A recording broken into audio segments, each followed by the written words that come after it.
सबसे पहले मैं आपके प्रति आभार का भाव प्रकट करना चाहता हूं कि इस महत्वपूर्ण चर्चा में आपने मुझे हिस्सा लेने का मौका दिया है। महोदय, ये चर्चा जो है, ये चर्चा एक और तो हमारे संविधान के कारण हमारा देश इतना कितना आगे बढ़ा इसका जनता को एहसास कराएगी। दूसरी ओर हमारे संविधान की मूल भावनाओं के कारण ही 75 साल में लोकतंत्र के मूल पाताल तक गहरे गए हैं, इसका भी एहसास होता है।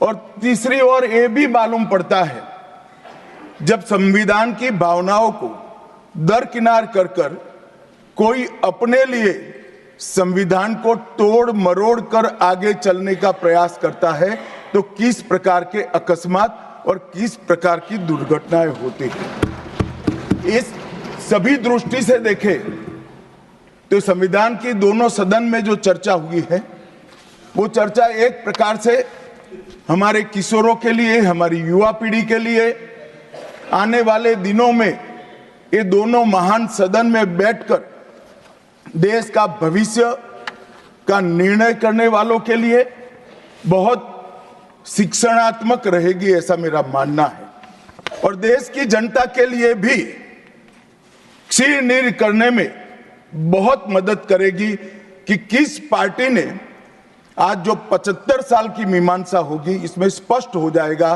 किस पार्टी ने जब जब जनता ने शासन अपने वो पार्टी के हाथ में दिया, संविधान का सम्मान किया है या नहीं किया है। मान्यवर, बहुत लंबी आजादी की लड़ाई के बाद हम आजाद हुए।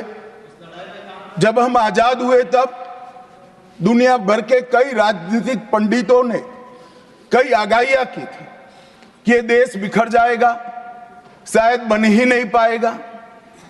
कुछ लोगों ने ऐसी आगाही की थी कि यहां डेमोक्रेटिक वैल्यू प्रस्तापित हो ही नहीं पड़ सकते, एकता हो ही नहीं सकती और ये देश आर्थिक रूप से कभी भी आत्मनिर्भर नहीं हो पाएगा। और आज जब 75 साल के समय के बाद, संविधान को स्वीकार करने के बाद पीछे मुड़कर देखते हैं तो सरदार पटेल का मैं अब धन्यवाद करना चाहता हूं कि सरदार साहब के अथक परिश्रम के कारण आज देश एक होकर मजबूती से दुनिया के सामने खड़ा।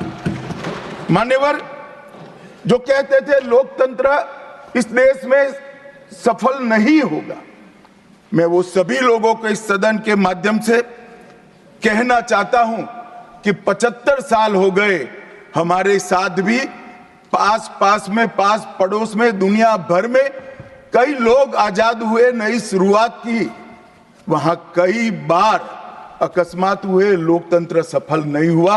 हमारा लोकतंत्र आज पाताल तक गहरा पहुंचा है। अनेक परिवर्तन रक्त की एक बूंद बहाए बगैर हमने करे हैं और विचारधाराओं के आधार पर भी परिवर्तन करे हैं।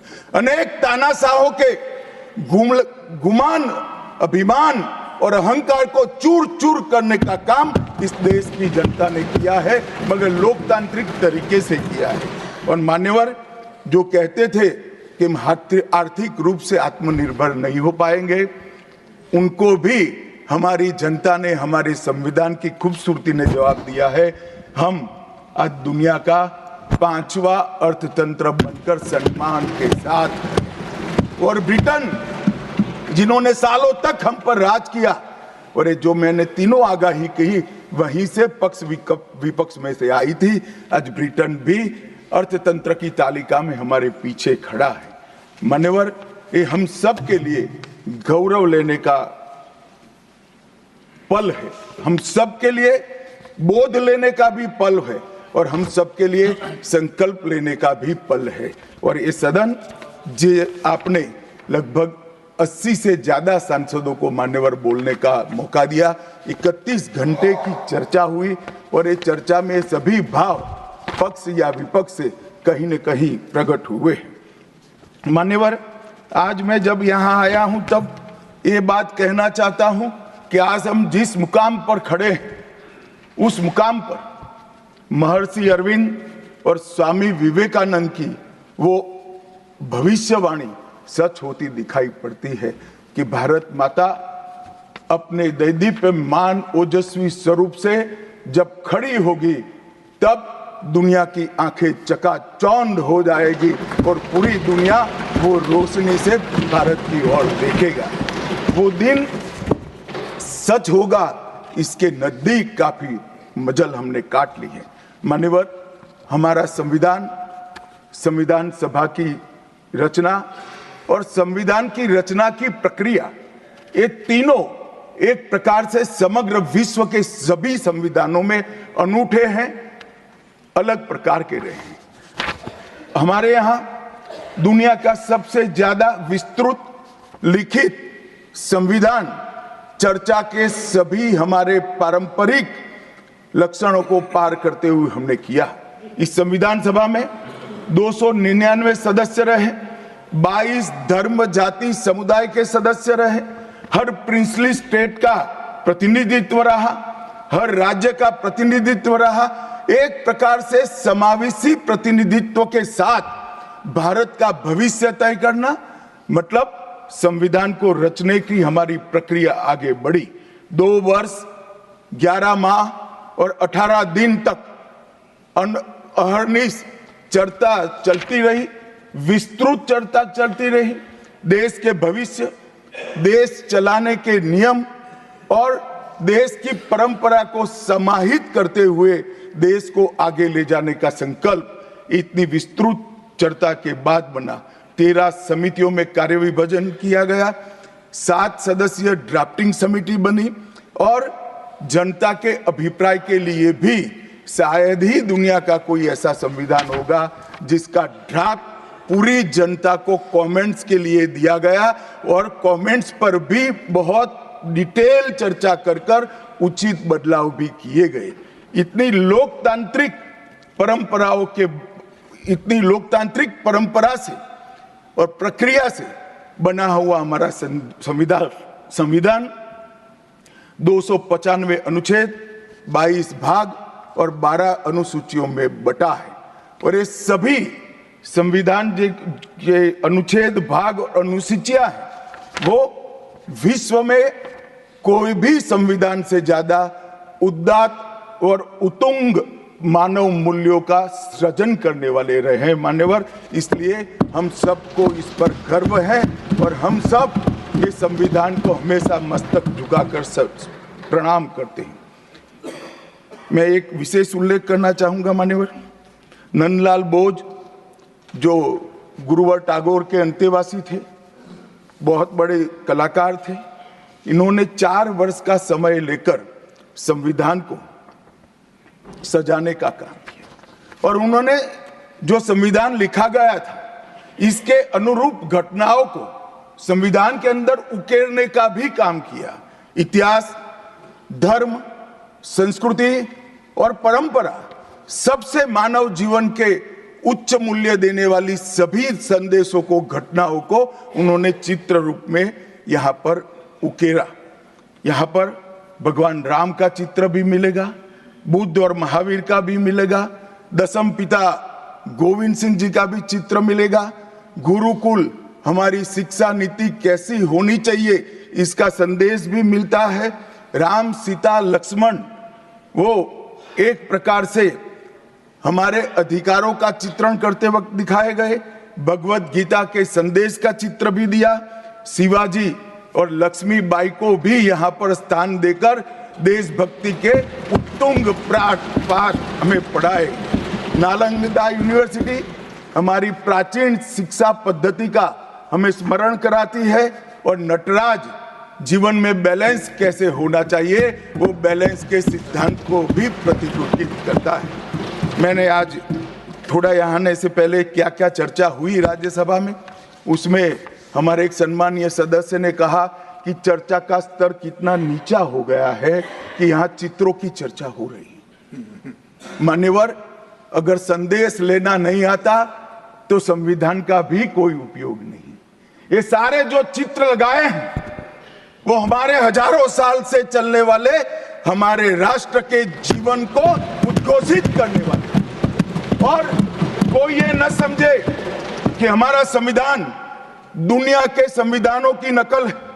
हाँ, हमने हर संविधान का अभ्यास जरूर किया है, क्योंकि हमारे यहाँ तो ऋग्वेद में कहा गया हर कोने से हमें अच्छाई प्राप्त हो, शुभ विचार प्राप्त हो और शुभ विचार को स्वीकारने के लिए मेरा मन खुला हो।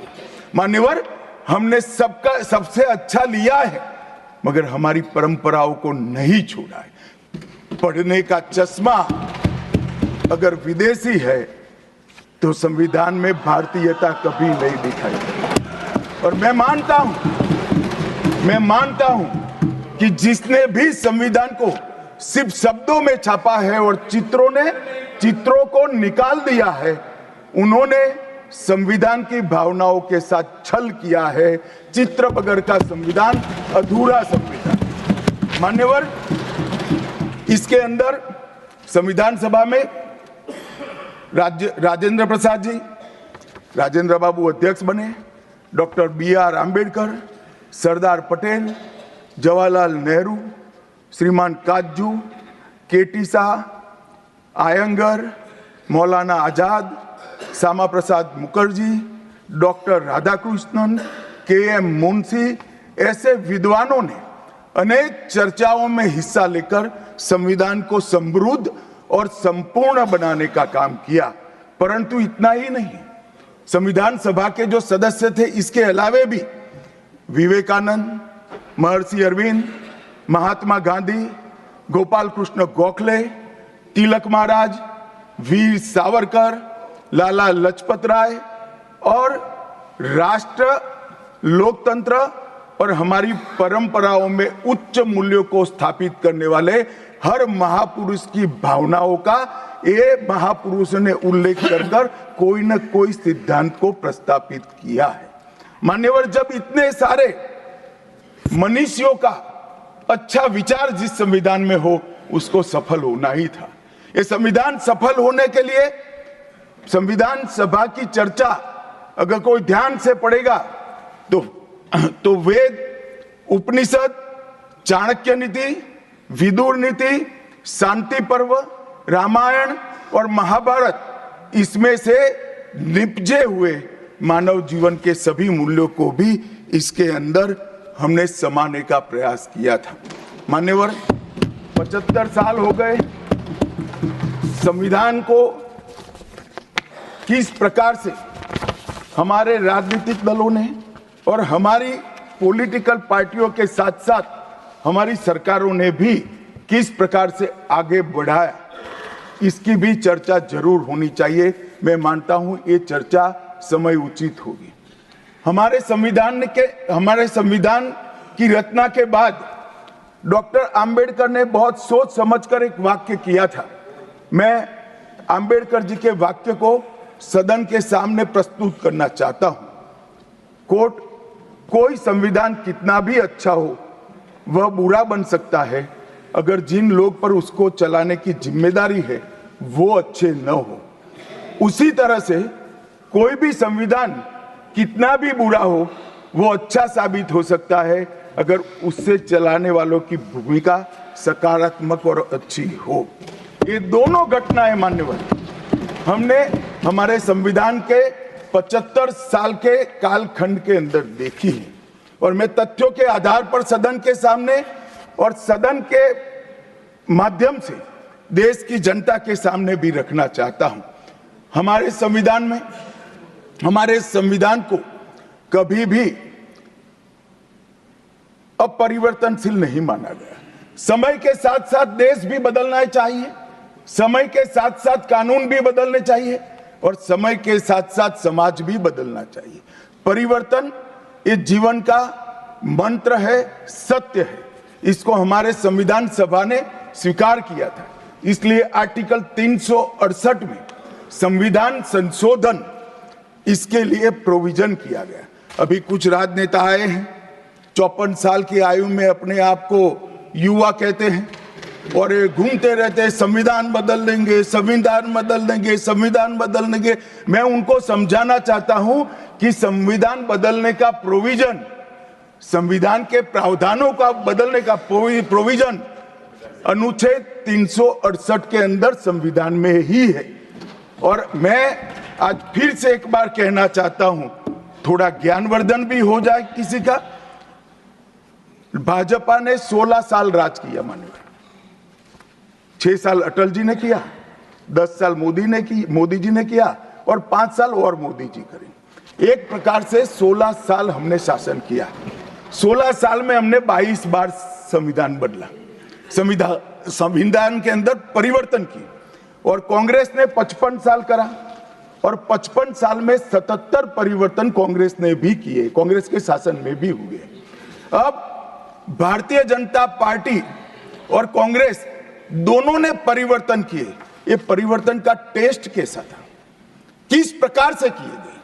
संवैधानिक प्रक्रिया से भी परिवर्तन होते हैं और संविधान को तोड़ मरोड़ कर, फॉर्मेलिटी कर भी परिवर्तन कर सकते हैं। परिवर्तन करने का उद्देश्य क्या था, क्या हासिल करना था?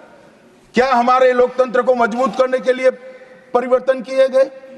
क्या हमारे जिनको अधिकार नहीं है ऐसे लोगों को समकक्ष अधिकार लेने के लिए परिवर्तन किए गए, या अपनी राज्य सत्ता को टिकाने के लिए परिवर्तन?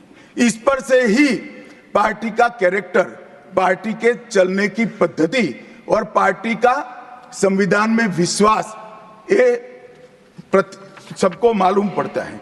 मैं ज्यादा संविधान के संशोधन में नहीं जाऊंगा मान्यवर। दोनों प्रमुख दलों के 4 संविधान संशोधन को मैं लेना चाहूंगा। पहला संशोधन हुआ 18 जून 1951 में। संविधान सभा ने ही ये संशोधन करना पड़ा, क्योंकि संविधान बनाने के बाद, संविधान स्वीकारने के बाद आम चुनाव में जाने तक का भी धैर्य कांग्रेस पार्टी में नहीं था।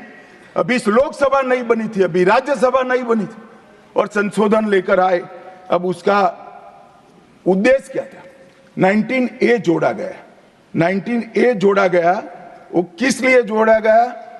अभिव्यक्ति की आजादी पर स्वतंत्रता को, अभिव्यक्ति की आजादी, अभिव्यक्ति की स्वतंत्रता को कर्टेल करने के लिए पहला सुधार आया। और किसने किया मान्यवर? उस वक्त प्रधानमंत्री कौन था?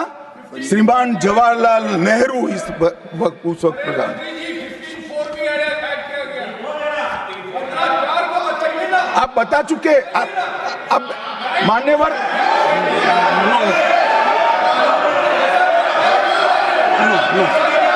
No sit down. Jairam ji, he not yielding. He not yielding. We heard leader of the opposition. मान्यवर, Unless there is yielding, let us hear. मान्यवर, मेरा लंबा अनुभव है आजकल करते हुए। मुझे 30 साल हो गए विधानसभा और लोकसभा राज्यसभा में बैठे हुए। संसद में भाषण करने का मेरा अनुभव है मान्यवर। वो विरोध तभी कर सकते हैं जब मेरी बात सच न हो। अगर मेरी बात सच नहीं हो तो बताए वो। संविधान संशोधन नंबर 1, अब सुनिए, संविधान संशोधन नंबर 1 वो अभिव्यक्ति की आजादी को कर्टेल करने के लिए ही लाया गया था और जवाहरलाल नेहरू के लिए लाया गया। मान्यवर, 24वां संविधान संशोधन, 24वां संविधान संशोधन जवाहरलाल नेहरू जी की सुपुत्री इंदिरा जी उस वक्त प्रधानमंत्री थी। पार्टी तो वही सत्ता में थी, कांग्रेस पार्टी। 5 नवंबर 1971 को संविधान में संशोधन किया गया, 24वां संशोधन। और संविधान संशोधन के माध्यम से संसद को मौलिक अधिकार, नागरिकों के मौलिक अधिकार कम करने का अधिकार दे दिया। तो एक प्रधानमंत्री कांग्रेस पार्टी के अभिव्यक्ति की स्वतंत्रता का टेल करते हैं, दूसरे प्रधानमंत्री उसी परिवार से आते हैं, वो नागरिकों के मौलिक अधिकार को कर्टेल करने का अधिकार लेते हैं। और 39वां संविधान संशोधन अब तो इंतहाई कर दी मान्यवर, सब सीमाओं को पार कर दिया। मान्यवर आप तो अधिवक्ता रहे हैं। 10 अगस्त 1975 का वो दिन हमारे संविधान के इतिहास में बहुत, जब भी जिक्र होगा काले अक्षरों से ही इसका जिक्र करना पड़ेगा। उस वक्त 39वां संविधान संशोधन आया मान्यवर। 39वां संविधान संशोधन क्या था?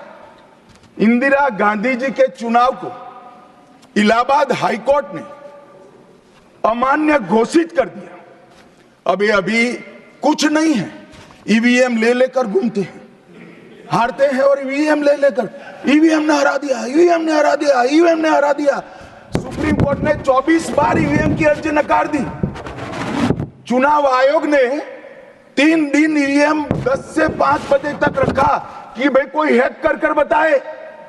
कोई नहीं गया, सुप्रीम कोर्ट में कोई नहीं गया, और हारते हैं तो ईवीएम का दोष निकालते हैं। मान्यवर एक ही समय, एक ही दिन 2 परिणाम घोषित। एक महाराष्ट्र में सुपड़ा साफ हो गया, जो जनादेश के साथ द्रोह किया था इसका दंड महाराष्ट्र की जनता ने दिया, और दूरबीन लेकर दिखाई नहीं पड़ते, और उसी दिन वो झारखंड में जीते। तो महाराष्ट्र में ईवीएम खराब है और झारखंड में टप से जाकर नए कपड़े पहनकर शपथ ले ली। अरे भाई जरा तो शर्म करो, जनता देख रही है। एक जगह ईवीएम सही है, एक जगह ईवीएम खराब है। मान्यवर ऐसा कैसे हो सकता है?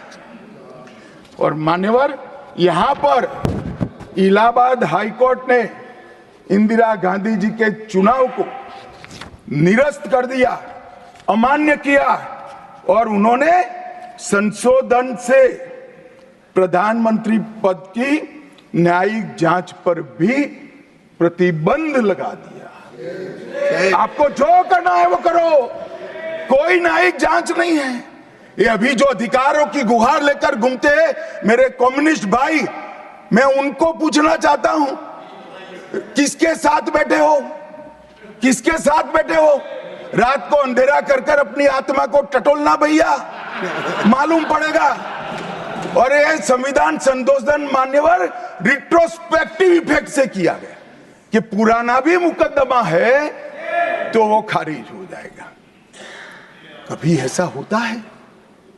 हमारे प्रधानमंत्री तो कहते हैं मैं प्रधानमंत्री नहीं हूं, प्रधान सेवक। और कोई कहता है कि मुझ पर मुकदमा नहीं हो सकता, मैं शासक हूं, शासक के खिलाफ उंगली नहीं उठाई जाती। भले संविधान ने अधिकार दिया, वो अधिकार हम समाप्त कर देते हैं। और मान्यवर ऐसे ऐसे सुधार किए हैं। मान्यवर उस वक्त भी श्रीमती इंदिरा गांधी थी और 42वां संविधान संशोधन आया। मान्यवर अभी सुबह दूसरे सदन में 1 नेशन 1 इलेक्शन का बिल पेश हो रहा था। सारी कांग्रेस पार्टी और इनके साथी दल लोकसभा को, विधानसभा और लोकसभा का कार्यकाल बदलने का अधिकार नहीं। मैं सुन रहा था, है नहीं है तो जब बिल आएगा तब चर्चा करेंगे। परंतु भैया आपने क्या किया? 42वें संशोधन से 3 जनवरी को लोकसभा और राज्य की विधानसभाओं का सामान्य कार्यकाल 5 वर्ष से बढ़ाकर 6 साल कर दिया। क्यों किया? कि अभी चुनाव होगा तो हम हार जाएंगे, इसलिए लोकसभा को ही लंबा कर दो। इतनी निर्लज्जता के साथ विश्व में कोई संविधान संशोधन नहीं हुआ होगा। मान्यवर दूसरा, कुछ कानून पारित करने थे। सदस्य उस वक्त ज्यादा विरोध तो कर नहीं सकते थे, मगर विरोध करने का नया तरीका कुछ कांग्रेस में, जिसमें हिम्मत थोड़ी बची कुची थी, इन्होंने कहा एब्सेंट रहने लगे तो क्वारम नहीं होता था। तो फरवरी 1 को संविधान संशोधन किया कि संसद और राज्यसभा में क्वारम की आवश्यकता नहीं है। वाह, 5 लोग भी है तो चला लो भाई। इसके बाद राष्ट्रपति शासन की अवधि, खड़गे साहब किया है तो सुनना पड़ेगा,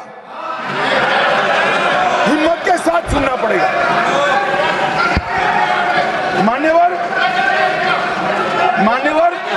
राष्ट्रपति शासन की अवधि, राष्ट्रपति शासन की अवधि 6 महीने तक बढ़ा दी। मान्यवर, ये 4 संशोधन, मैं समझ रहा हूं क्यों गुस्सा आ रहा है, मैं समझ रहा हूं क्यों गुस्सा आ रहा है। मान्यवर, sir, he is not yielding. Honorable Home Minister is not yielding. Are you yielding, sir? मान्यवर, मैं आपको एड्रेस करूंगा।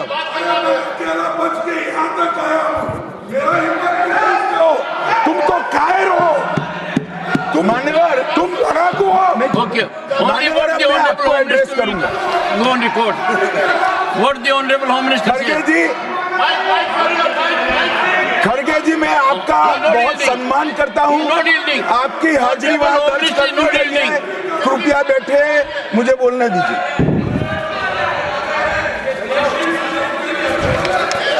मान्यवर, ये चारों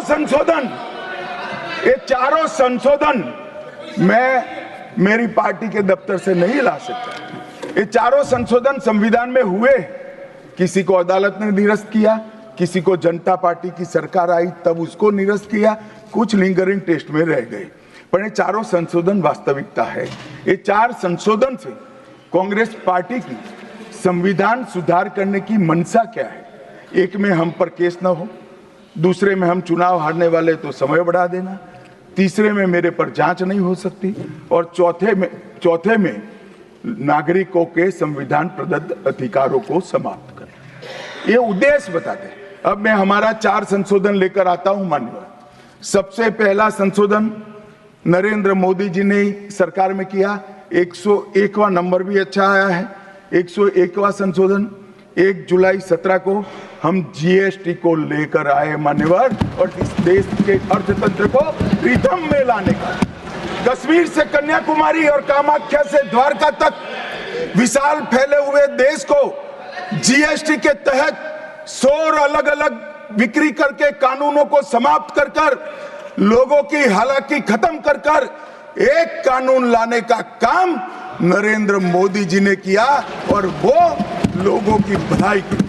कल की डिबेट मैंने पढ़ी है, कोई सदस्य बोले कि नरेंद्र मोदी जी ने विरोध किया था। मैं रिकॉर्ड पर कहता हूं, हां, नरेंद्र मोदी जी ने विरोध किया था। किस मुद्दे पर किया था?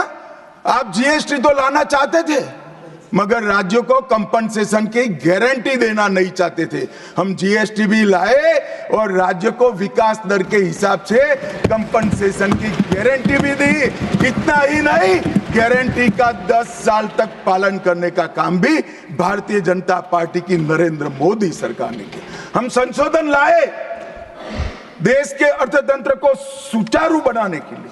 दूसरा संशोधन लाए, 102वां संशोधन, national commission of backward class को संवैधानिक दर्जा देने का काम। अब कुछ लोगों को पेट में दुख रहा है कि नरेंद्र मोदी जी ने ये क्यों किया। मैं साहब आगे बहुत सारी बातें बताऊंगा।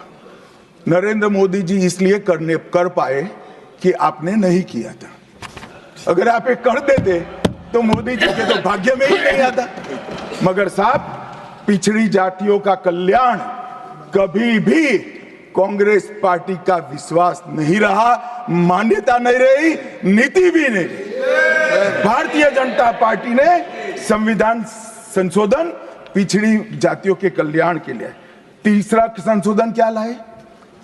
130वां संशोधन 12 जनवरी 19, किसी भी जिनको आरक्षण का फायदा नहीं मिलता है, ऐसी जाति के गरीब से गरीब बच्चों को 10% आरक्षण देने का फैसला। गरीब कल्याण और गरीब हटाओ की बातों, गरीबी हटाओ की बातों सालों तक करी, सूद नहीं मिली, समय नहीं मिला, विचार नहीं आया। ये विचार नरेंद्र मोदी जी को आया और गरीबों को, बच्चों को 10% आरक्षण पूरे देश भर में मिला। मान्यवर 105वां संशोधन, ओबीसी की पहचान करने के लिए केंद्र के पास अधिकार थे। अब मैं बताना चाहता हूं, इतने बड़े विशाल देश में 140 करोड़ की जनसंख्या में पिछड़ी जातियों का पिछड़ापना क्या कोई एक केंद्र सरकार कर सकती है? फेडरल स्ट्रक्चर की बात करते हैं, मगर अब तक केंद्र सरकार के पास ही रहा था। नरेंद्र मोदी जी ने कहा इसके कारण पिछड़ा समाज को अन्याय होता है। आगे से ये संविधान संशोधन करने के बाद 10 अगस्त 2021 के बाद पिछड़ापन का निर्णय करने का अधिकार राज्य की सरकारों को देने का काम नरेंद्र मोदी। और मान्यवर सबसे अंतिम संशोधन में पांचवा कहना चाहता हूं, 106वां संशोधन, और मैं तो क्रम में बोला हूं, एक भी काटा नहीं। 101, 102, 103, 104, 105, 106 सभी के सभी जन कल्याण के लिए। और छठा सम्मेलन संशोधन था 28 सितंबर 2023 को मातृशक्ति को शक्ति प्रदान करने का, मातृशक्ति को 33% आरक्षण, नारी शक्ति वंदन अधिनियम। मान्यवर, मैं आज आपके माध्यम से पूरे सदन से और पूरे सदन के माध्यम से देश भर की 140 करोड़ की जनता को कहना चाहता हूं कि जब इस दोनों सदन में 33% नारी शक्ति बैठेगी, संविधान निर्माताओं की कल्पना पूरी हो जाएगी। मान्यवर, इनकी आत्मा को बहुत शांति मिलेगी। इसके अलावा भी हम कई कानून लेकर आए। हम कानून लाए ट्रिपल तलाक को निरस्त करने का। अब ये कहते हैं आपकी वोट बैंक की राजनीति है। मान्यवर, सुप्रीम कोर्ट का कोई वोट बैंक होता है क्या? सुप्रीम कोर्ट तो चुनाव नहीं लड़ती है, जजों को चुनाव नहीं लड़ना है। ट्रिपल तलाक समाप्त करना चाहिए और साहबानों को मुआवजा देना चाहिए। दोनों जजमेंट सुप्रीम कोर्ट ने अलग अलग समय पर दिए थे, परंतु वोट बैंक की राजनीति हम नहीं कर रहे हैं। वोट बैंक की राजनीति कर कर मुस्लिम बहनों के साथ इतने साल अन्याय करने का काम एक कांग्रेस पार्टी ने किया। हमने तो ट्रिपल तलाक समाप्त कर कर मुस्लिम माताओं को, बहनों को अधिकार दिया। आपका कि भी अधिकार आपके पति जैसे हैं, मगर देखिए साहब, ट्रिपल तलाक समाप्त हो गया, अभी कोई नहीं कहता अच्छा हुआ। कैसे कहेगा? एक उदाहरण पड़ा है, हमारे आरिफ मोहम्मद खान बेचारे मंत्री थे, अच्छे खासे मंत्री थे, फर्राटे की अंग्रेजी बोलते थे, बहुत पढ़े लिखे व्यक्ति थे, फारसी के विद्वान, उर्दू के विद्वान, हिंदी तो मातृभाषा। अब उन्होंने कहा कि साहबानों को मुआवजा देना चाहिए। मंत्री पद भी गया, सांसद पद भी गया, और बेचारे कई सालों तक संघर्ष करते। कौन बोलेगा? मान्यवर, इनका जो पद्धति है वोट बैंक की पॉलिटिक्स करने की पद्धति है। मान्यवर, 2020 में हम नई शिक्षा नीति लाए। पहली शिक्षा नीति आजादी के बाद आई है जिसका विरोध कम्युनिस्ट भी नहीं कर पाए।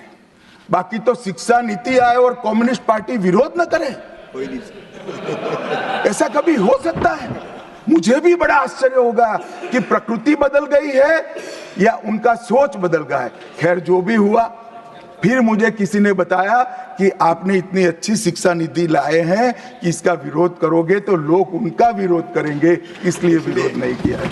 मान्यवर, जम्मू कश्मीर में आरक्षण देने का संशोधन विधेयक लाए और 3 नए आपराधिक कानून भी हम लेकर आए। हमारी क्रिमिनल जस्टिस सिस्टम के ये 3 कानून 160 साल बाद पहले अंग्रेजों ने बनाए थे, अंग्रेजों की पार्लियामेंट में बने थे। नरेंद्र मोदी जी ने,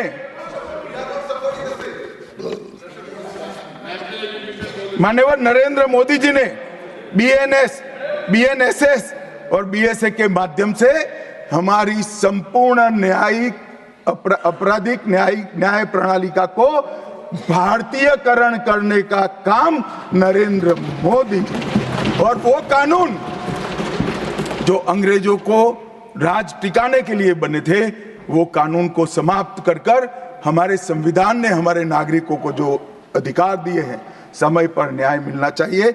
इसका करने का काम नरेंद्र मोदी जी ने किया। इस देश को गुलामी की मानसिकता से आजाद करने का काम कई सालों के बाद अगर किसी ने किया तो हमारे नेता नरेंद्र मोदी ने किया। और आप तो कई साल तक अटल जी की सरकार आई, कई साल तक बजट शाम को 5:30 बजे रखते थे।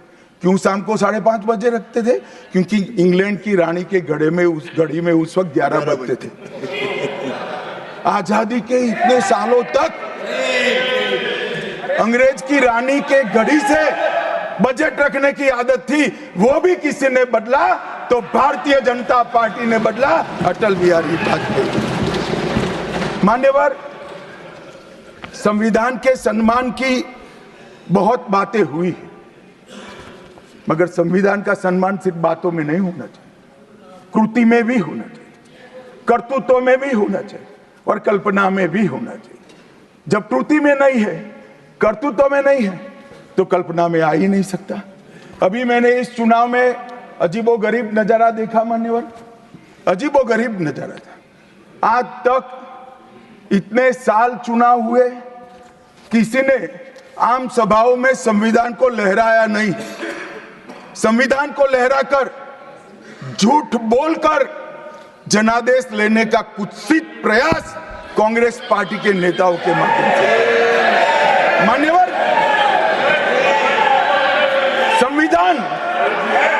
संविधान लहराने का मुद्दा नहीं है, संविधान बहकाने का मुद्दा नहीं है। संविधान विश्वास है, संविधान श्रद्धा है, संविधान को सम्मान करने का। मान्यवर, वो नरेंद्र मोदी जी और लोकसभा में तो किसी को मालूम नहीं पड़ा।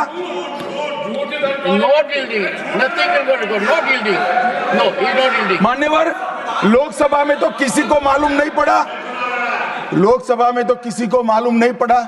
जागरूकता थी। महाराष्ट्र में भी लहराने के अलावे बांटने गए तो एक पत्रकार के हाथ में भी आ गया, खोला तो मान्यवर पूरा कोरा था, अंदर कुछ लिखा ही नहीं था, प्रीएम्बल भी नहीं था। मान्यवर, इतना बड़ा छल। आपकी बात नहीं कर रहा मैं, ये तो पकड़े जाने के बाद तो सब लोग सुधर जाते हैं। मान्यवर, 75 साल के इतिहास में, संविधान के आयुष्य में, संविधान के नाम पर इतना बड़ा छल मेरे जीवन में तो मैंने ना देखा है ना जाना है। और कारण ढूंढते हैं कि क्यों हारे। मैं बता दूं, कारण मत ढूंढिए, कमेटी की जरूरत नहीं है। संविधान और आरक्षण करते थे, लोग जान गए कि संविधान फर्जी लेकर घूमते हो तो लोगों ने हरा दिया। मान्यवर, ये प्रति जो लेकर घूमते हैं, इसमें गोखले साहब ने क्या लिखा है वो एक बार पढ़ लें। उन्होंने लिखा है कि इंदिरा जी और कांग्रेस पार्टी ने संविधान पर सबसे ज्यादा कठोर कुठाराघात करने का काम किया है। जो प्रति लेकर घूमते हैं ना, उसकी प्रस्तावना में लिखा गया। माननीय अध्यक्ष, माननीय सभापति महोदय, माननीय सभापति महोदय, संविधान कैसे तोड़ा मरोड़ा जा सकता है, इसके भी मैं 2 उदाहरण देना चाहता हूं। हमारे सेना के जवान, सुरक्षा दलों के जवान, वो हमारी मातृभूमि की 1 इंच भूमि पर जान देने के लिए तैयार है। सैकड़ों हजारों लोग शहीद हुए 1 इंच भूमि के लिए। और मान्यवर, किसी को भी भूमि देनी है तो आर्टिकल 1 अमेंड करना पड़ेगा।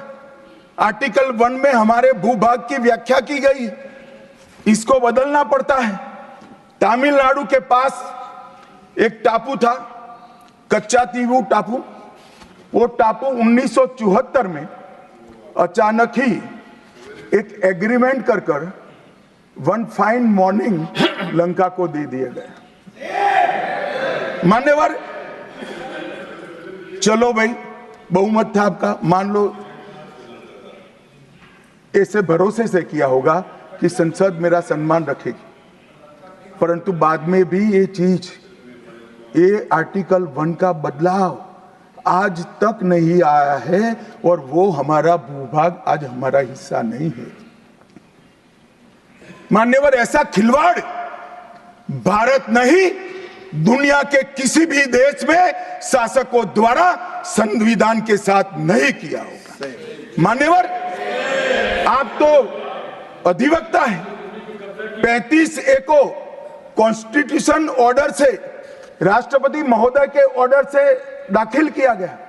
अब दाखिल तो हो सकता है, पर कॉन्स्टिट्यूशन ऑर्डर को दोनों सदन की परमिशन चाहिए, जो हमने धारा 370 हटाने के लिए ली। मैं आज कांग्रेस के मित्रों को पूछना चाहता हूं, जो संविधान की दुहाई देते हैं, 35A जब आपने लागू किया, इसके कॉन्स्टिट्यूशन ऑर्डर पार्लियामेंट में कब डिबेट में आया, कब मतदान हुआ, किसने पारित किया? पार्टी को तो निजी परिवार की जागीर समझते हो, संविधान को भी निजी परिवार की जागीर आप लोग समझ रहे। मान्यवर, इतना बड़ा छल देश की 2 संसदों के साथ किया है। एक पूरा 35A डाल दिया संसद संविधान में, पार्लियामेंट के पास सब्जेक्ट ही नहीं है। देश का भूभाग दे दिया, पार्लियामेंट के साथ विषय ही नहीं आया। किस प्रकार से आपने संविधान के साथ खिलवाड़ किया है, किस प्रकार से आपने देश को चलाया है, ये देश की जनता को आज इस बहस से मालूम पड़ना चाहिए। मान्यवर, आपातकाल, अभी बड़ी बड़ी उदात्त भावनाओं का स्मरण कांग्रेस के मेरे दोनों सदनों के साथी सदस्य कर रहे थे। यंग सदस्य करे तो मैं समझता हूं, शायद इन्होंने इतिहास न पढ़ा हो, मगर जो लोग आपातकाल के वक्त थे वो भी करते थे। किसी की भी स्मृति इतनी अल्पकालीन कैसे हो सकती है? मान्यवर, क्या हुआ था आपातकाल में? लाखों लोग कोई अपराध के बगैर जेल में ठूस दिए गए। लाखों लोग, कोई पॉलिटिकल पार्टी बाकी नहीं है। आज इनके साथ बैठे हैं, उनमें से भी कुछ लोग जेल में थे, वो भी नहीं बोलते हैं। न्यायालय में डर का माहौल, मीडिया पर सेंसरशिप। इंडियन एक्सप्रेस ने अपना संपादकीय एक भी शब्द लिखे बगैर का कोरा संपादकीय प्रकाशित करा, क्योंकि लिख नहीं सकते थे। श्रीमान शुक्ला साहब से एडिट कराना होता था, वापिस ही नहीं आता था, तो उन्होंने कोरा अखबार ही निकाल दिया। इस तरह से विरोध किया और तय हो गया मान्यवर, एक व्यक्ति कहेगी वही कानून होगा। और क्यों किया? देश पर आक्रमण हुआ था क्या? देश की आंतरिक सलामती ठीक नहीं थी क्या? ना ना ना ना ना ना, ऐसा कुछ नहीं हुआ था। सिर्फ इतना हुआ था कि इलाहाबाद हाईकोर्ट ने उनको सांसद के रूप में अयोग्य ठहरा दिया था। अपनी कुर्सी जाने वाले, चुनाव नहीं कराना था। और मान्यवर, जब पार्लियामेंट, जब इसको चैलेंज किया गया और न्यायालय में, सर्वोच्च अदालत में जब चर्चा चली, तब उन्होंने कहा, नीरज डे को पूछा कि आर्टिकल 21 के तहत के अधिकार इमरजेंसी में समाप्त हो सकते हैं क्या? तो उन्होंने कहा यस सर। साहब, कोई भी वकील को यस सर कहने की इतनी बड़ी फीस नहीं मिली होगी। नीरज डे 11 साल तक अटॉर्नी जनरल रहे, एक यस सर कहने का। मान्यवर, डीओ ड्राफ्ट जो होता है वो कैबिनेट में, कैबिनेट मंत्रालय से आता है। कैबिनेट मंत्रालय में डीओ ही नहीं है। कैबिनेट का जो प्रस्ताव होता है कैबिनेट मंत्रालय के थ्रू जाता है, मगर आज कैबिनेट में कोई रिकॉर्ड नहीं है। कैबिनेट मंत्रालय में, मैं तो छोटा था मान्यवर, मुझे जेल में नहीं जाना पड़ा। मेरी आयु होती तो मेरा भी सौभाग्य होता, पूरे 19 महीने इसके विरोध में मैं जेल में रहना पसंद करता, परंतु मैं छोटा था। मुझे इमरजेंसी की मालूमात कैसे पड़ी? मैं बीना का गीतमाला सुनता था, बीना का गीतमाला अचानक बंद हो गई। तो मैंने घर में झगड़ा किया कि बीना का क्यों गीतमाला क्यों नहीं आती। मेरे पड़ोस वाले चाचा ने कहा किशोर कुमार के साथ इंदिरा जी का झगड़ा हो गया है, बिना का गीतमाला में किशोर कुमार का आवाज नहीं आना चाहिए, तो नए गीतों की रिकॉर्डिंग हुई और किशोर कुमार और लता मंगेशकर के ड्यूएट गीत भी लता दीदी की आवाज में ही पूरे देश ने 19 महीना सुने साहब। देखिए डेमोक्रेसी की बात करें मान्यवर, इस प्रकार की कृति, ऐसा दंड दिया देश की जनता ने उनको कि अब स्वप्न में भी नहीं कर सकते हैं। ऐसी कृति कोई न करे, इसलिए ये बहस जरूरी है। और मान्यवर, हम तो संविधान का सम्मान करते हैं। नरेंद्र मोदी जी ने संविधान दिन मनाने की बात रखी तो एक वरिष्ठ कांग्रेसी नेता ने कहा, क्या जरूरत है संविधान दिन की, 26 जनवरी तो है। बोलिए भाई, संविधान को जितनी भी बार स्मरण करोगे, इसकी भावनाओं के प्रति आपकी आस्था दृढ़। और मान्यवर, इसलिए नरेंद्र मोदी जी संविधान दिन मनाते हैं और संविधान के निर्माताओं की पुण्य स्मृति में मनाते हैं। मान्यवर, उस वक्त आज ही मुझे किसी शायर ने दुष्यंत कुमार की पंक्ति भेजी है इमरजेंसी के लिए। मैं ज्यादा भाषण इमरजेंसी पर करना नहीं चाहता, परंतु मैं जरूर कहना चाहूंगा। दुष्यंत कुमार की पंक्ति है, एक गुड़िया की कई कठपुतलियों में जान है, एक गुड़िया की कई कठपुतलियों में जान है, आज शायर ये तमाशा देखकर हैरान है। कल नुमाइश में मिला वो चिथड़े हाल कपड़े पहने हुए, मैंने उसको नाम पूछा तुम कौन हो, तो उसने कहा मैं संविधान हूं।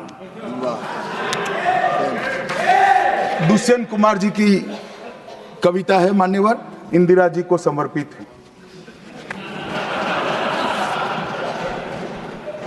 मान्यवर, जब संविधान बन रहा था, संविधान के हर आर्टिकल पर चर्चा चल रही थी। हम आजाद हो गए थे, आजाद हुए थे, पर हमारा देश कोई नया नहीं बना था। हम तो हजारों सालों से दुनिया में सबसे चिर पुरातन संस्कृति, चिर पुरातन धर्म और चिर पुरातन समाज जीवन लेकर निकले हुए देश हैं। हाँ, एक कालखंड के लिए गुलाम हो गए, आजादी मिली, आगे देश कैसे चले इसका एक डॉक्यूमेंट बनाना था। तो उस डॉक्यूमेंट में चर्चा में आया कि अब देश का नाम क्या हो। अंग्रेज लिख कर गए थे इंडिया, क्योंकि वो भारत को जानते ही नहीं थे। वहां जो प्रचलन में शब्द होंगे यूरोप में, वो शब्द उन्होंने हम पर थोप दिया था और गुलामी की मानसिकता ने इसको स्वीकार भी किया था। मगर जब आजाद हुए तब इस पर चर्चा हुई और अब उस वक्त के सदस्य सेठ गोविंददास ने दरखास्त किया कि देश का नाम भारत रखना चाहिए। उस वक्त जवाहरलाल नेहरू ने कहा कि पीछे देखने की जरूरत नहीं है, भविष्य की ओर देखिए।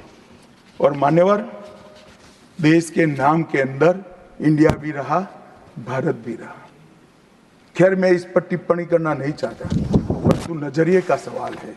अगर इंडिया के चश्मे से भारत को देखोगे तो भारत समझ में नहीं आएगा, पूरा जीवन चला जाएगा। और इसलिए इन्होंने अपने गठबंधन का नाम भी इंडिया ही रखा है, इसीलिए रखा है, वही सोच से चलना है।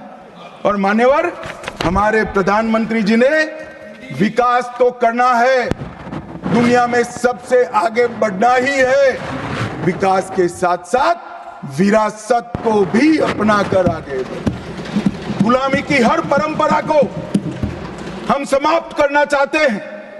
हम एक आजाद मुल्क है, सार्वभौमत्व से लैस मुल्क है, किसी की परंपरा हमें स्वीकार नहीं है। परंपरा बदलनी है तो हम बदलेंगे, नए कपड़े हर कोई पहनता है, हम भी पहनेंगे, परंतु हमारी पुरानी परंपराओं पर हमें शर्म नहीं है। और मान्यवर, क्या किया नरेंद्र मोदी जी ने, राजपथ जो अंग्रेज सम्राट के सम्मान में नाम रखा गया था, उसका नाम बदलकर कर्तव्य पथ रखा। इंडिया गेट पर किंग पंचम जॉर्ज की मूर्ति लगी थी, मूर्ति हटा दिया, शर्म के मारे में स्थान खाली था, हमने वहां सुभाष बाबू की प्रतिमा लगा। मान्यवर, नेवी का चिन्ह जो देकर गए थे वही चलता था। हमने वीर छत्रपति शिवाजी महाराज की नेवी के चिन्ह को हमने भगवान बिरसा मुंडा की 150वीं जयंती को जनजातीय गौरव वर्ष के रूप में मनाया। राष्ट्रीय युद्ध स्मारक हमने बनाया और राष्ट्रीय युद्ध स्मारक में अमर जवान की ज्योति को विलीन करने का काम भारतीय जनता पार्टी के नेता नरेंद्र मोदी ने। संसद के अंदर राजा जी ने जो उदात्त भावनाएं व्यक्त की थी, जिसको जवाहरलाल जी ने भी स्वीकारा था, मगर बाद में शर्म का एहसास हुआ। सेंगोल को इलाहाबाद के म्यूजियम में भेज दिया। नरेंद्र मोदी जी ने विधिवत तरीके से सेंगोल को संसद के अंदर प्रस्तावित कर नई संसद बनाई और विश्व भर में चोरी की गई मूर्तियां, आर्टिफैक्ट्स जो थे वो 345 हजारों साल पुराने हमारे मूर्तियां और आर्टिकल्स, उसको वापस लाने के लिए हमारे विदेश मंत्रालय ने काम किया। न्यू एजुकेशन पॉलिसी, पूरा देश अंग्रेजी में चले, ऐसे षड्यंत्र चले इतने सालों तक। न्यू एजुकेशन पॉलिसी में हमने कंपलसरी कर दिया बच्चे की प्राथमिक शिक्षा मातृभाषा में होगी। मान्यवर, मातृभाषा में आईएएस आईपीएस का एग्जाम नहीं दिया जाता था, हमने वहां मातृभाषा में एग्जामिनेशन को किया। अभी तमिलनाडु के सदस्य बोल रहे थे, पहले आप जिनके साथ बैठे हो उनके शासन में तमिल में आईएएस आईपीएस का पेपर नहीं लिख सकते थे। आज तमिल मीडियम में बड़ा हुआ बच्चा गर्व के साथ देश का टॉप ब्यूरोक्रेट बन सकता है। ये व्यवस्था हमने करी। मान्यवर, अंडमान और निकोबार के द्वीप समूह का नाम जो अंग्रेज रखे थे वो छोड़कर गए थे। सुभाष बाबू ने जब अंडमान निकोबार जीता तब उन्होंने नामकरण किया था शहीद और स्वराज, उसको भुला दिया गया। आजादी के बाद फिर से अंग्रेजों का नाम वापस लाए। नया न रखो कोई बात नहीं भाई, सुभाष बाबू ने रखा निकाल दिया। हमने डंके की चोट पर सुभाष बाबू के नाम शहीद और स्वराज दोनों वापस लाने का काम किया। ल्यूटियन में रेस कोर्स रोड पर रहते थे, हमने लोक कल्याण मार्ग करा। डेलहाउसी रोड का नाम दारा सिकोह के नाम से किया और निर्मला जी ब्रीफकेस की जगह वही खाता लेकर आज जब बजट देती है तब पूरे देश भर के भारतीय संस्कृति के लोगों को आनंद होता है। मान्यवर, 1500 से ज्यादा पूरे नए कानूनों को हमने समाप्त करने का काम किया। इन्होंने अपने परिवार की प्रसिद्धि के अलावे कुछ नहीं किया। हजारों जगह पे गांधी नेहरू परिवार के नाम मिलेंगे और किसी का नहीं। सुभाष बाबू का पुतला भी हमने लगाया। मान्यवर, हमने प्रधानमंत्री संग्रहालय बनाया। जवाहरलाल जी से लेकर नरेंद्र मोदी जी के पहले जितने बने वो सभी प्रधानमंत्रियों के जीवन कवन को हमने दिखाने का काम किया। वहां पहले सिर्फ जवाहरलाल जी का मिशन, G20 की अध्यक्षता हमने की और भारतीय सांस्कृतिक और वैश्विक समन्वय को हमने प्रोत्साहित। राम मंदिर का निर्माण, काशी विश्वनाथ धाम का पुनरुद्धार, काशी उज्जैन शारदा पीठ, करतारपुर साहिब कॉरिडोर, योग को वैश्विक पहचान और 160 साल पुराने कानूनों को खत्म करने का काम नरेंद्र मोदी जी ने किया। हम पीछे नहीं गए। ऐसा वो मानते थे पीछे चले जाओगे, पीछे नहीं गए। पीछे तो आप छोड़कर गए थे। आप 14वें नंबर पर छोड़कर गए थे, अटल जी 11 पे लाए, फिर 11 से नीचे नहीं गए, देश पर बड़ा उपकार किया। मोदी जी 11वें से 5वें नंबर पर लाए और 27 में 3रे नंबर पर पहुंच गए। मान्यवर, अभी कुछ नेताओं को आरक्षण में चुनाव जीतने की फॉर्मूला दिखाई पड़ती है। आरक्षण आरक्षण आरक्षण आरक्षण आरक्षण कोई आज की कल्पना नहीं है, हमारे संविधान निर्माताओं ने की। आर्टिकल 15 और 16 में SC, ST और OBC को आरक्षण का प्रोविजन किया गया मान्यवर। ये मूल प्रोविजन है, कोई नया नहीं है। इतनी जोर से आरक्षण आरक्षण आरक्षण कर कर छाती चौड़ी कर कर चिल्लाते। आज मैं बताना चाहता हूं कि कांग्रेस पार्टी किस प्रकार से आरक्षण विरोधी पार्टी है मान्यवर। इनका कहना और करना दोनों अलग है मान्यवर। आरक्षण के लिए नेहरू जी के उद्गार अंत में मैं बताऊंगा, परंतु ओबीसी को आरक्षण देने के लिए 1995 में 55 में काका साहेब कालेलकर कमीशन बना मान्यवर। इसका रिपोर्ट कहां है? दोनों सदन के रिकॉर्ड पर मैंने ढूंढा, कहीं नहीं, बुला दिया गया। क्यों? क्योंकि ओबीसी को आरक्षण मिलता था। बैठिए बैठिए बैठिए ना, मैं प्रक्रिया बताता हूं। अर्ध सत्य नहीं बोलता हूं भाई। एक सेकंड। छिपा कैसे सकते हो? छिपा कैसे सकते हो? बाबा साहब आंबेडकर का संविधान है, देश में लोकतंत्र है, कैसे छिपाओगे मान्यवर? कोई भी रिपोर्ट आता है, कोई भी रिपोर्ट आता है, अरे सुनो, अब कोई भी रिपोर्ट आता है उसको कैबिनेट के सामने रखना पड़ता है, फिर इस पर कार्यवाही जो की उसकी रिपोर्ट के साथ संसद के सामने रखना है। सही कह रहे हैं, उन्होंने संसद में लाने की जगह पुस्तकालय में रख दिया। ओबीसी का आरक्षण इन्होंने लाइब्रेरी में रख दिया। और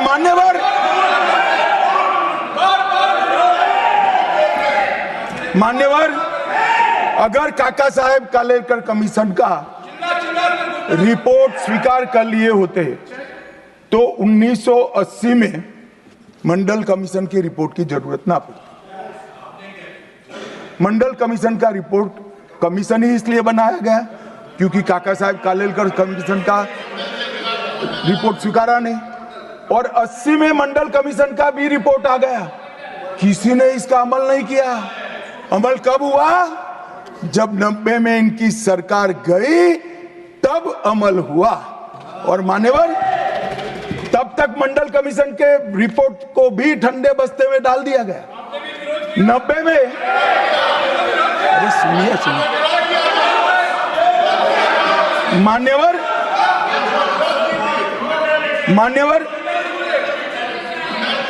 मंडल कमीशन के रिपोर्ट को जब स्वीकार किया गया, लोकसभा में प्रतिपक्ष के नेता थे श्रीमान राजीव गांधी। मैंने राजीव गांधी जी के सभी भाषणों को खंगाला। सबसे लंबा भाषण मंडल कमीशन के रिपोर्ट के विरोध करने के लिए किया है। और इन्होंने कहा पिछड़ों को आरक्षण देने से इस देश में योग्यता का अभाव हो जाएगा। अब ये तो आपके विचार है मान्यवर।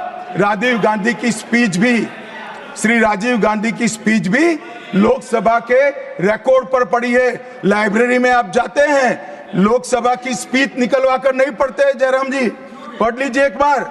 और नरेंद्र मोदी जी ने क्या किया मान्यवर? ओबीसी कमीशन को नरेंद्र मोदी जी ने मान्यता दी, पिछड़ा वर्ग का सम्मान किया, नेट, नीट, जेई उसमें ओबीसी का आरक्षण किया। और इन्होंने क्या किया? अभी भी ये तो सब नेहरू जी, इंदिरा जी और अब भी चलता रहता है। एक इन्होंने क्या किया? झूठ बोलना शुरू किया कि हम आरक्षण बढ़ा देंगे, आरक्षण बढ़ा देंगे, आरक्षण बढ़ाना चाहिए, आरक्षण 50% से ज्यादा बढ़ा। ये क्यों बढ़ाना है मैं बताना चाहता हूं। मान्यवर झूठ नहीं, असत्य, झूठ की जगह असत्य। चले मान्यवर, आपने भी करेक्ट किया। खड़गे जी की बात को स्वीकार कर लेता हूं। उन्होंने झूठ नहीं बोला, वो सत्य से परे बोले हैं, वो नहीं बोलना चाहिए मान्यवर। इन्होंने 50% से ज्यादा आरक्षण करने की वकालत की। मैं आज देश की जनता को कहना चाहता हूं कि देश के 2 राज्यों में धर्म पर आरक्षण अस्तित्व में है, धर्म के आधार पर आरक्षण, ये गैर संवैधानिक है माननीय। संविधान सभा की कोई भी डिबेट आरक्षण के प्रावधान करने वाले आर्टिकल की पढ़ लीजिए, इसमें स्पष्ट किया गया है कि कोई भी आरक्षण धर्म के आधार पर नहीं हो सकता, आरक्षण पिछड़ापन के आधार पर।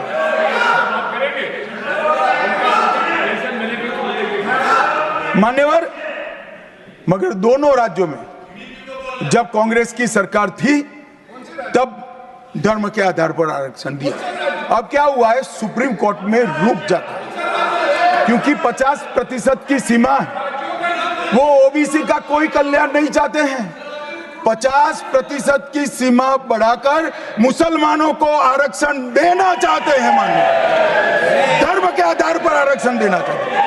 और मैं आज फिर से एक बार इस सदन में जिम्मेदारी तब के साथ कहता हूं, दोनों सदन में जब तक भाजपा का एक भी सदस्य है, धर्म के आधार पर आरक्षण हम नहीं होने देंगे।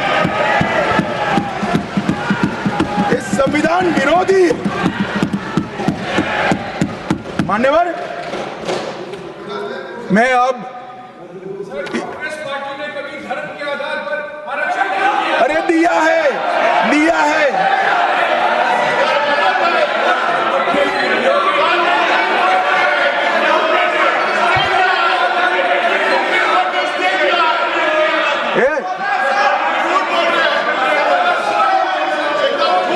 मान्यवर, इससे तो ये बच जाएंगे, मगर मैं रिकॉर्ड पर से कुछ कोट अनकोट कहना चाहता हूं जो संविधान सभा की चर्चा का रिकॉर्ड है। जवाहरलाल नेहरू जी ने कहा, मैं ये देखकर सचमुच आश्चर्यचकित हूं कि नियुक्ति में आरक्षण के सिद्धांत को कितनी देर तक ले जा रहा है, मतलब कितना बढ़ा रहे हैं।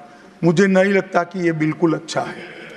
ऐसा लगता है कि मुदलियार और ब्राह्मणों के सिवा लगभग सभी जातियों को पिछड़ा वर्ग में शामिल कर देंगे। मान्यवर, सरकारी सेवाओं में आरक्षण के लिए इनके विचार थे। मैं इस बात से चिंतित हूं कि सरकारी सेवाओं में नियुक्ति के लिए जिस तरह से बहुत सारी जातियां और समूहों के आरक्षण के प्रस्ताव आते हैं, यह बहुत बुरी प्रवृत्ति है।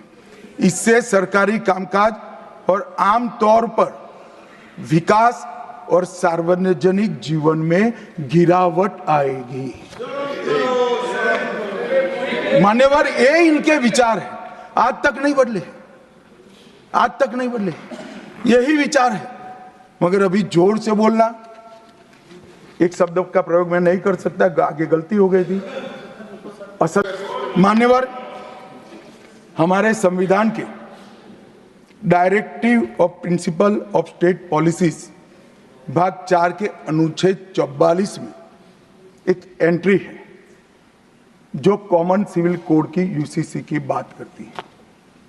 क्योंकि हमारे संविधान का फैब्रिक पंथ निरपेक्ष है, हर जाति, हर धर्म, हर समुदाय के लोगों के लिए समान कानून होना चाहिए, इसका हमारा संविधान पक्षधर है। मान्यवर, ये यूसीसी क्यों नहीं आया? यूसीसी इसलिए नहीं आया कि संविधान सभा समाप्त होने के बाद, चुनाव होने के बाद, पहले प्रधानमंत्री जवाहरलाल नेहरू जी मुस्लिम पर्सनल लॉ लेकर आए और यूसीसी नहीं आया। मैं आज कांग्रेस पार्टी को इस सदन में सार्थ पूछना चाहता हूं, क्या पंथ निरपेक्ष राष्ट्र के अंदर सभी धर्मों के लिए एक कानून होना चाहिए या नहीं होना चाहिए? इसकी कांग्रेस पार्टी स्पष्टता करे। क्या आप मुस्लिम पर्सनल लॉ का समर्थन करते हैं? और मान्यवर, इससे बड़ा छलावा नहीं हो सकता। मान्यवर, इससे बड़ा छलावा नहीं हो सकता। इन्होंने हिंदू कोड बिल भी ला दिया। हिंदू कोड बिल उठाकर देख लिए। हम तो नहीं चाहते कि हिंदू न्याय शास्त्र के आधार पर इस देश का कानून बने। अभी के जीवन के मूल्यों के आधार पर कानून बनना चाहिए, मगर हिंदू कोड बिल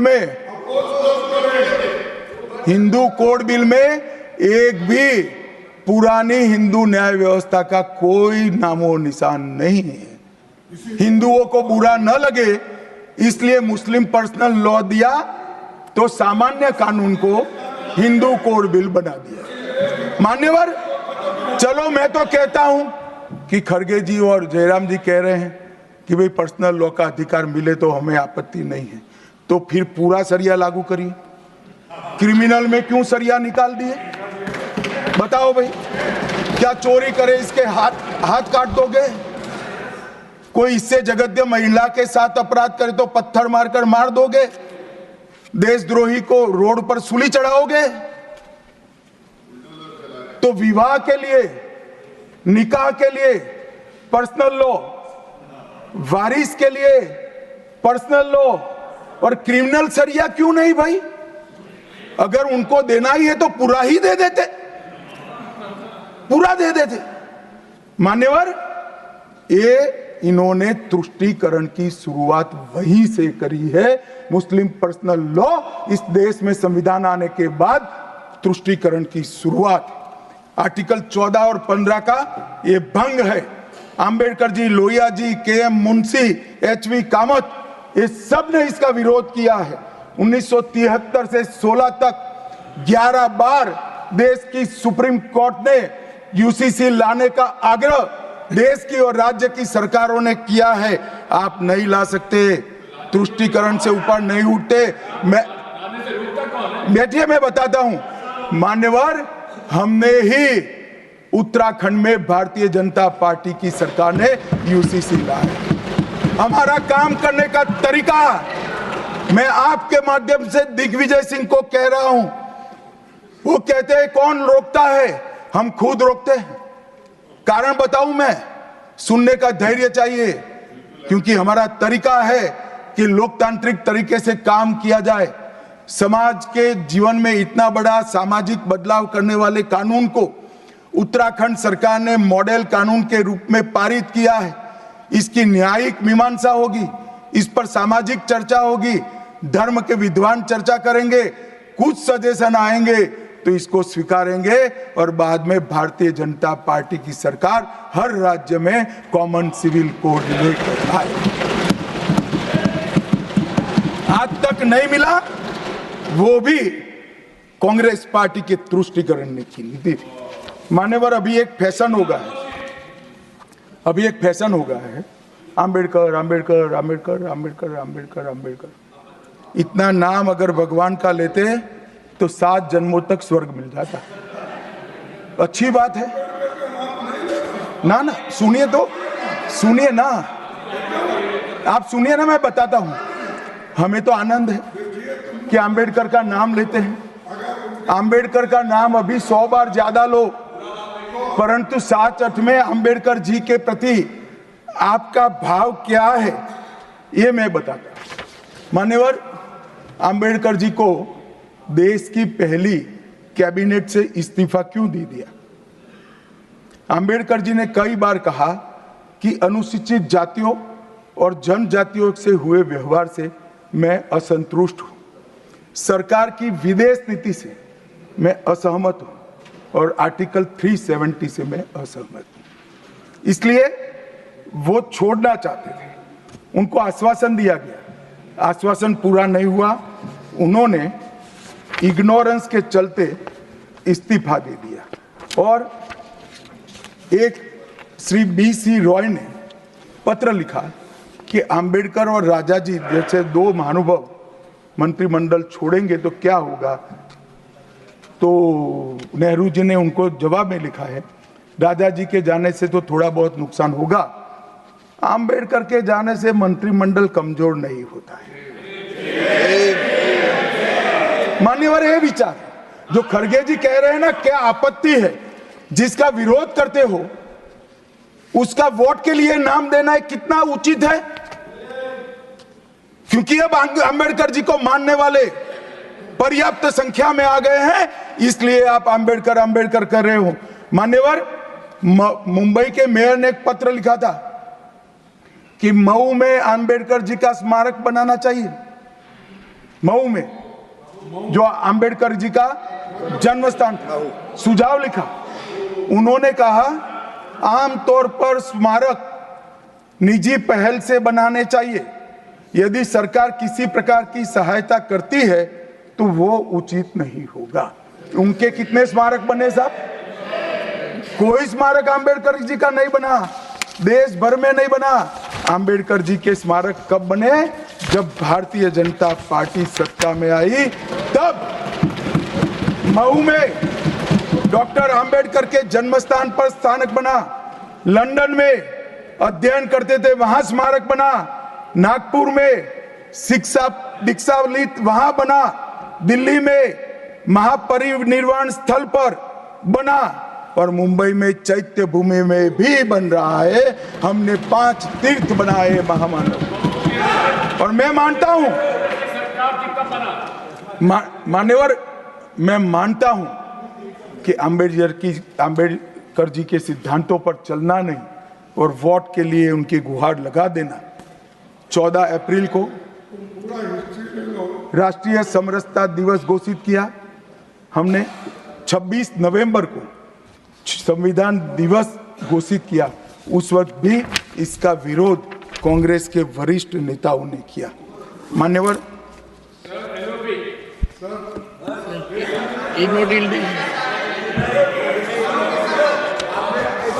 मान्यवर 370 पर कई बार चर्चा हुई है। मैं ज्यादा कहना नहीं चाहता। सब जानते हैं कि एक टेम्पररी प्रोविजन को अनौरत संतान की तरह अपनी गोदी में 70 साल तक कांग्रेस ने खिलाने का काम किया और 370 हटाने के लिए लोहे का जिगर चाहिए। और जब देश के प्रधानमंत्री नरेंद्र मोदी जी 2019 में फिर से प्रधानमंत्री बने, एक ही झटके से इसी सदन में 370 और 35 को समाप्त। इसी सदन में कहते थे खून की नदियां बह जाएगी। खून की नदियां छोड़ो, कंकड़ चलाने की किसी की हिम्मत नहीं है। कंकड़। और मान्यवर क्या हुआ? इसके बाद क्या हुआ? 35,000 पंचायत के सदस्य आजादी के बाद पहली बार चुनकर आए। 2 करोड़ 11 लाख एक वर्ष में पर्यटक आए। पत्थरबाजी शून्य हो गई। आतंकवादी घटना 92% कम हो गई। एरिया डोमिनेशन बढ़ा। 33 साल के बाद घाटी में थिएटर में रात्रि का शो चल रहा है। 34 साल के बाद ताजिया का जुलूस निकला। पहाड़ी, गुर्जर, बकरवाल और वाल्मीकि को आरक्षण मिला और घाटी के हर घर पर हर घर तिरंगा अभियान भी चला। श्रीनगर में फॉर्मूला 4 कार रेसिंग हुई। लाल चौक पर तिरंगा शान से फहरता है और दुनिया का सबसे ऊंचा रेलवे आर्च ब्रिज आज चिनाब नदी पर बन रहा है। सबसे बड़ी लंबी ट्रांसपोर्टेशन टनल फिर पंजाल में बनी और निर्यात रैंकिंग में अपना कश्मीर सभी यूटी में नंबर 1 पर निर्यात में आया। मान्यवर, 80,000 करोड़ पाकिस्तान से आए हुए विस्थापित, घाटी से भगाए गए विस्थापित और पश्चिमी पाकिस्तान से आए हुए विस्थापित को 80,000 करोड़ दिया और 1,19,000 करोड़ का निवेश आज आ गए। मान्यवर, 370 के रहते 70 साल में 12,000 करोड़ का निवेश आया था। अब 5 साल के अंदर 1,19,000 करोड़ का निवेश। G20 के डेलीगेट्स भी वहां गए। अमरनाथ यात्रा में 4.5 लाख यात्रियों ने अपनी श्रद्धा व्यक्त की और कुपवाड़ा के शारदा देवी मंदिर में 600 वर्ष के बाद पहली बार दीपावली मनाने का काम। मान्यवर, ये कहते हैं 370 हटाने से क्या हुआ? मैं बताता हूं, आपकी तुष्टीकरण की दुकान बंद हो गई है। तुष्टीकरण बंद हो गई। मान्यवर, आज संविधान के आर्टिकल 124 में न्यायपालिका की व्यवस्था के लिए हमारा जिक्र है। कांग्रेस पार्टी की सरकारों ने आर्टिकल 124 की भावनाओं के साथ किस तरह से खिलवाड़ किया है, वो मैं आज सदन के माध्यम से सभी सदस्यों को और देश को बताना चाहता हूं। पहला मामला 1973 में जब संसद और सुप्रीम कोर्ट के बीच में न्यायिक पुनरावलोकन जुडिशियल रिव्यू के लेकर संघर्ष हुआ, तब उसको समाप्त कर देने का काम कांग्रेस पार्टी ने किया और इसके बाद में केशवानंद भारती ने फिर से इसको रिस्टोर किया। फैसले से नाराज होकर, फैसला तो चलो पक्ष में भी आता है, खिलाफ भी आता है, हमारे खिलाफ भी कई फैसले आते हैं, क्या कर सकते हैं, मानना चाहिए, हमारी संवैधानिक व्यवस्था है, आर्टिकल 124 कहता है। परंतु कांग्रेस ने क्या किया, 3 वरिष्ठ न्यायाधीश जस्टिस जे.एम. सेलत, के.एस. हेगड़े और ए.एन. ग्रोवर, तीनों को प्रमोशन से महरूम कर सजा देकर चौथे न्यायाधीश को प्रमोशन देने का काम करा, जिसके कारण ये 3 सज्जनों ने अपना अपमान महसूस करते हुए संविधान की सुरक्षा के लिए इस्तीफा देकर घर पे जाना पसंद किया। ये किया है मैंने। दूसरा मामला 76 में एडीएम जबलपुर बनाम शिवकांत शुक्ला,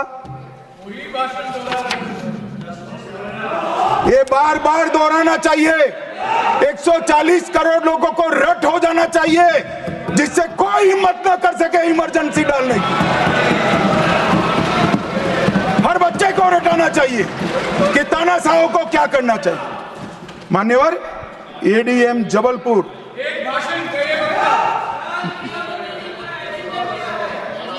मान्यवर एडीएम जबलपुर जस्टिस खन्ना बेचारे 3 विरुद्ध 1 लघुमती फैसला दिया।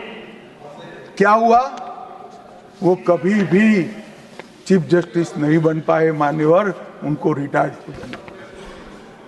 एडीएम जबलपुर। और उसके बाद में तीसरा मामला कॉलेजियन प्रणाली को एक साथ इन्होंने 18 उच्च न्यायालय के न्यायाधीशों का ट्रांसफर कर दिया, जिसमें 4 मुख्य न्यायाधीश भी थे।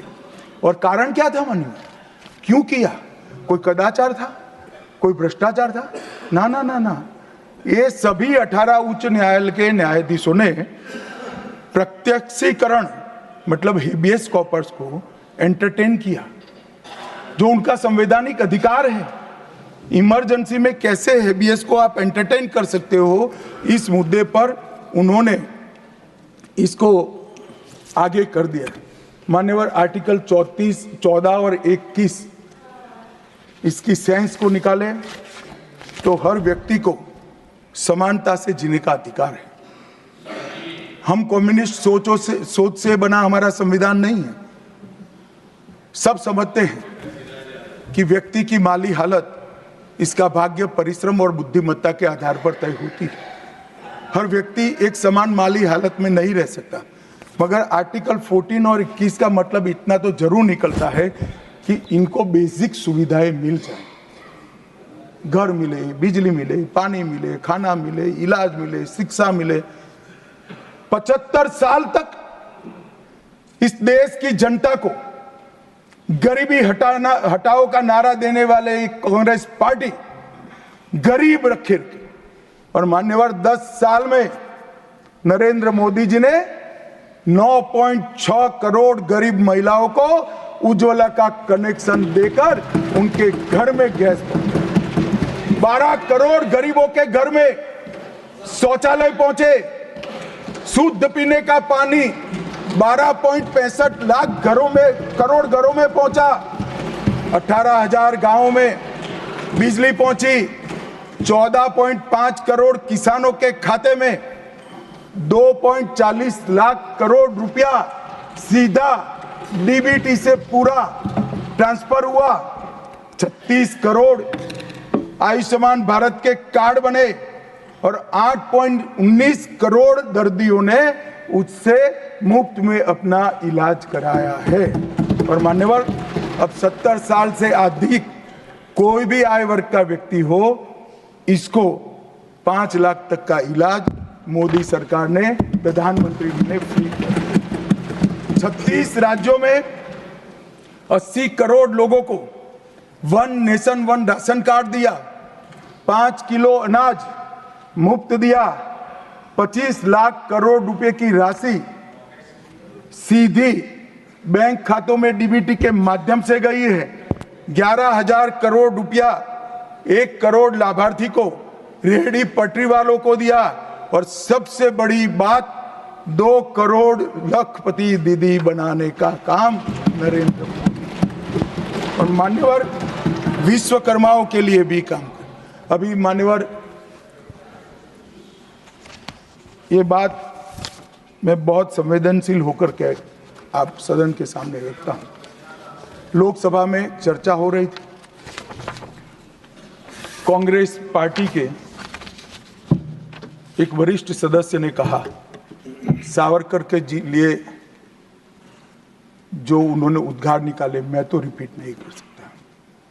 मान्यवर, सावरकर जी के सामने जो वीर लगा है ना, वो कोई सरकार, कोई पॉलिटिकल पार्टी की चुनी हुई सरकार ने नहीं दिया है। इसके सामने वीर, उनकी वीरता के कारण 140 करोड़ लोगों ने। मान्यवर, ऐसा उत्कृष्ट देशभक्त जिसके लिए ऐसे उच्चारण देश की सबसे बड़ी पंचायत में होते हैं, इसके बारे में कोई जानकारी लिए बगैर लगातार कई सालों से झूठ फैलाया जाता है।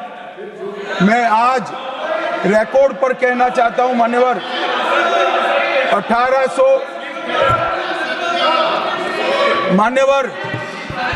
1857 से लेकर 1947 तक के स्वतंत्र संग्राम में किसी भी व्यक्ति को एक जीवन में 2 आजीवन कारावास हुए हैं तो वो वीर सावरकर।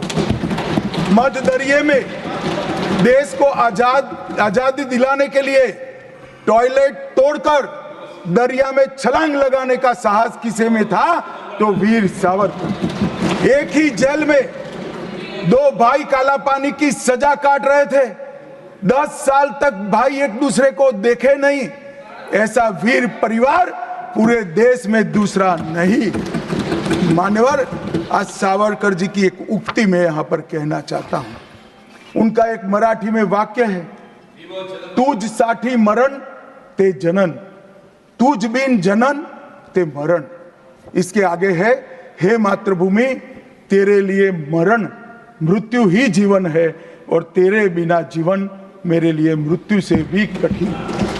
ये देशभक्ति के वाक्य जिस व्यक्ति के मुंह से निकले, इसके लिए इस प्रकार की सदन में चर्चा करते हैं, सार्वजनिक रूप से बोलते हैं और गर्व महसूस करते हैं। क्या देशभक्ति कोई विचारधारा के साथ जुड़ी हो ही सकती है? देश के प्रति बलिदान किसी धर्म के साथ जुड़ा हुआ हो सकता है? किस प्रकार के स्तर पर हम देश के सार्वजनिक जीवन को ले गए हैं मान्यवर, और हमारी तो न माने, हमारी न सुने। सुनिए सुनिए, आप हमारी न माने, हमारी न सुने, हमको न स्वीकारे, मगर मैं इंदिरा जी के 2 वाक्य कोट करना चाहता हूं। एक, उन्होंने 1966 में सावरकर जी के निधन पर कहा, सावरकर एक महान व्यक्ति थे, उनका नाम साहस और देशभक्ति का पर्याय है। एक महान क्रांतिकारी जिन्होंने अनगिनत लोगों से को प्रेरणा देने का काम किया, इंदिरा गांधी तत्कालीन प्रधानमंत्री। दूसरा, श्री बाखले को पत्र लिखा था कि आपका पत्र मुझे मिला, वीर सावरकर द्वारा ब्रिटिश सरकार के प्रति साहसी प्रतिरोध का हमारे स्वतंत्रता संग्राम के इतिहास में अपना एक महत्वपूर्ण स्थान। मैं भारत के इस असाधारण पुत्र की जन्म शताब्दी के लिए कोटि कोटि शुभकामनाएं देती हूं प्रधानमंत्री। भाई हमारा तो न सुनो, मगर आप इंदिरा जी का भी नहीं सुनते हो। और मान्यवर, आपके माध्यम से ये थी ना ना ना, सब बीच में नहीं जगह होती है। मान्यवर, मेरा आज इस चर्चा के माध्यम से देश भर के अलग अलग पॉलिटिकल पार्टी, अलग अलग विचारधारा, अलग अलग धर्म के लोगों को एक निवेदन है कि देशभक्ति, वीरता, बलिदान और समर्पण को धर्म के साथ, विचारधारा के साथ या पार्टी के साथ मत जोड़िए। जो वीर होता है वो वीर होता है, कोई भी पार्टी में जो होता है। जो देशभक्त होता है वो देशभक्त होता है, कोई भी विचारधारा का होता है। और जो बलिदान देता है वो बलिदान ही देता है, किसी भी धर्म के अंदर जन्म लिया हो। मान्यवर, ये बहुत नीचा विचार है, एक स्तर से नीचा विचार। और मैं चाहता हूं कि आज की चर्चा से देश की जनता इस प्रकार के चीजों का जवाब मांगना शुरू करे। मान्यवर, कांग्रेस पार्टी ने, हमारे संविधान ने 3 चीजों को, हर आर्टिकल का हार्द निकालेंगे तो कहीं ना कहीं इसे और उठाएंगे। 3 चीजों को हमारे संविधान ने नहीं स्वीकारा, क्योंकि हम लोकतंत्र में हैं, परिवारवाद नहीं होना चाहिए, पंथ निरपेक्ष राष्ट्र है इसलिए तुष्टीकरण नहीं होना चाहिए, और जन कल्याणकारी राज्य है इसलिए भ्रष्टाचार नहीं होना चाहिए। मुझे कई बार लगता था कि कांग्रेस पार्टी क्यों संविधान का सम्मान नहीं करती है, मगर जब ये 3 शब्द मैंने पढ़े तो मुझे मालूम पड़ा कि अगर वो संविधान की भावनाओं का सम्मान करेंगे तो तुष्टीकरण, परिवारवाद और भ्रष्टाचार तीनों को छोड़ना पड़ेगा। इसके बगैर उनका अस्तित्व टिक ही नहीं सकता। परंतु एक व्यक्ति गरीब के घर से जन्म लेकर आता है, चाय बेचने वाला बेटा, जिसकी सास पुश्तों में न आगे कोई राजनीति में है ना कोई पीछे है, एक गरीब है मान्यवर, और तुष्टीकरण को नहीं मानता है। ऐसा आदमी जब 2014 में देश का प्रधानमंत्री बना, इन्होंने देश की राजनीति को तुष्टीकरण, परिवारवाद और भ्रष्टाचार के नासूर को हमेशा के लिए। और मुझे किसी ने कहा कि अभी अभी महाराष्ट्र और हरियाणा में हार के लिए कांग्रेस पार्टी कोई आत्मनिरीक्षण के लिए कमेटी बना रही है। कोई कमेटी की जरूरत, मेरा अच्छा खासा अनुभव है। तुष्टीकरण, परिवारवाद और भ्रष्टाचार छोड़ दो, जनता चुनकर ला देगी आपको, कुछ करने की जरूरत नहीं है। मान्यवर, अभी 1 नेशन 1 इलेक्शन का विरोध करें। मान्यवर, मैं इस पर ज्यादा बात करना नहीं चाहता क्योंकि समिति ने शीश किया है, मगर विरोध करते हैं, इसके तर्क तो रखने चाहिए ना। मान्यवर, मैं आज आपको बात कहने आया हूं। अभी मैंने कुछ समय में मोहब्बत की दुकान के बहुत नारे सुने। मोहब्बत की दुकान देश के हर गांव में खोलने की महत्वाकांक्षा वाले लोग भी, बहुत भाषण उनके मैंने सुने हैं। मेरा उनको कहना है, मोहब्बत दुकान से बेचने की चीज नहीं है भैया। मोहब्बत प्रचार की चीज नहीं है। मोहब्बत दिल में बसाने का जज्बा है, और मोहब्बत दूसरों को महसूस कराने का लम्हा है। अगर इतना समझ जाएंगे तो और कोई तकलीफ नहीं पड़ेगी।